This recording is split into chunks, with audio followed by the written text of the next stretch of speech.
Hi అండి అందరికీ. నేను మీ నాగదత్త. ఎలా ఉన్నారు? మీరందరూ బాగున్నారా? నేనైతే చాలా బాగున్నా. ఈరోజు మన వీడియో వచ్చేసి పాతకాలం పద్ధతిలో జున్ను తయారు చేయడం చూపిస్తాననమాట. మా అమ్మ వాళ్ళకి బర్రె ఈనింది, నిన్ననే ఈనిందనమాట. అయితే మాకు జున్ను పాలు వచ్చినాయి. నేను 2 రకాల జున్ను చేసిన. ఇది మాత్రం హాట్ అనమాట. స్వీట్ రేపు చూపిస్తాను మీకు ఎలా తయారు చేయాలన్నది.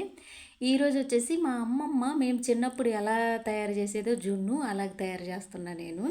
అది ఎలాగంటే పొయ్యి మీద ఒక బాండీ పెట్టుకొని అది కొంచెం వేడెక్కాక ఈ జున్ను పాలు పోసి ఈ సైడ్లన కొంచెం మరిగినట్టు వస్తుంది కదా, ఇంకప్పుటాంచి ఈ పుల్ల పెట్టి తిప్పుకోవాలన్నమాట. గెంటి కాకుండా ఇలా పుల్లతోనే తిప్పాలి.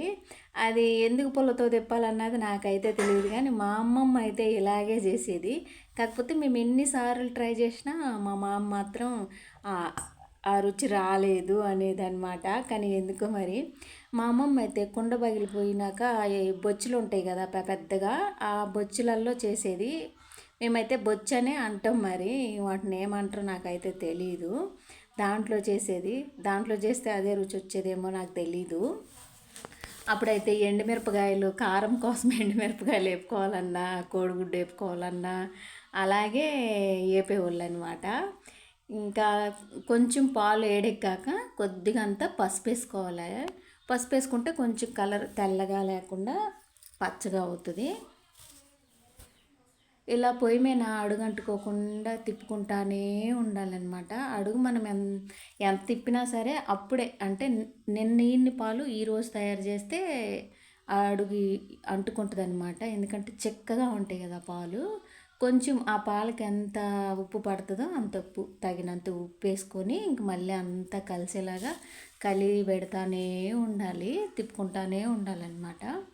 ఇలాగే వదిలేసినామంటే అది ఎలా అవుతుందంటే గడ్డలాగా తయారయ్యి కొంచెం ఉప్పు ఇంకా పసుపు ఇదంతా పట్టడానికి కొద్దిగా, అంటే కొంచెం తెల్లగా ఉన్నట్టుగా ఉంటుంది. అలా కాకుండా ఇలా పొల్లతోటి తిప్పుతూ ఉంటే బాగా నోకుగా బాగుంటుంది చూసేదానికి. పొయ్యి మీద చేసి మరీ చూపిస్తున్నా నేను.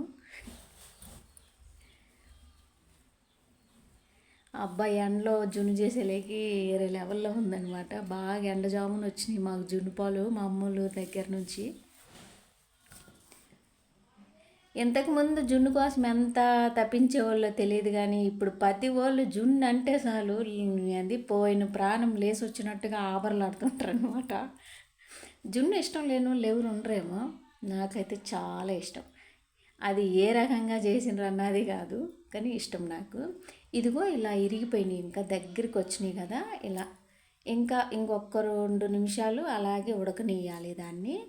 ఇంకా కొంచెం నీళ్ళకు నీళ్ళు, ఇంకా ఈ జున్నుకు జున్ను వేరువేరుగా ఉంటుంది కొద్దిసేపు పట్టే ఉంచితే.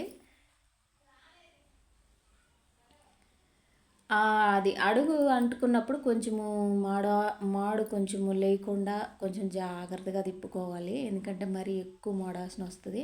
అప్పుడే తీసిన పాలు కాబట్టి అడుగు అంటుకుంటుంది. మీరు ఎంత ప్రయత్నాలు చేసినా కూడా అడుగు అంటుకోకుండా అయితే చేయలేరు ఈ రకంగా చేసే జున్ను అయితే. ఇంక ఈ రకంగా తిప్పుకుంటూ బాగా దగ్గరికి అయిన దాకా, నీళ్ళకి నీళ్ళు జున్నుకు జున్ను సపరేట్ అయిన దాకా తిప్పుకుంటానే ఉండాలా. ఇంకా ఆ తర్వాత ఏంటంటే ఇది జొన్నల గిన్నె అంటాం కదా, నీళ్ళు వడబోసుకునేది, అలా వడబోసుకొని తగినంత కారం వేసి, ఇంకా అంటే నీళ్ళు సపరేట్ చేసి తగినంత కారం వేసుకొని ఇదిగో ఇలా వేపాలన్నమాట. నాకు అప్పుడు ఫోన్ వచ్చిందబ్బా, అందుకే కొంచెము మిస్ అయిపోయింది. ఇంక తర్వాత ఏం లేదు, అదంతా బాగా పిండి వాటర్ అంతా పోయేలాగా పిండి కొంచెం కారం వేసి బాగా వేపేసుకోవడమే. సేమ్ కోడిగుడ్డు వేపుల్లాగానే ఉంటుంది, రుచి అయితే ఏరే లెవెల్లో ఉంటుంది తెలుసా.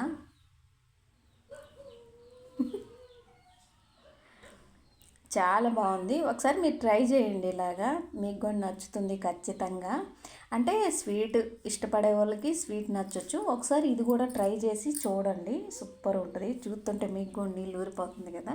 నేను తినేటప్పుడు మా అమ్మ అనుకోండి, మీరు తిన్నట్టు, నేను తింటే మీరు తిన్నట్టే కదా జున్ను. ఆగకుండా తినే పనిలోనే ఉన్నా. వీడియో ఎలా అనిపించిందో కామెంట్ ఇవ్వండి. ఓకేనా, బాయ్.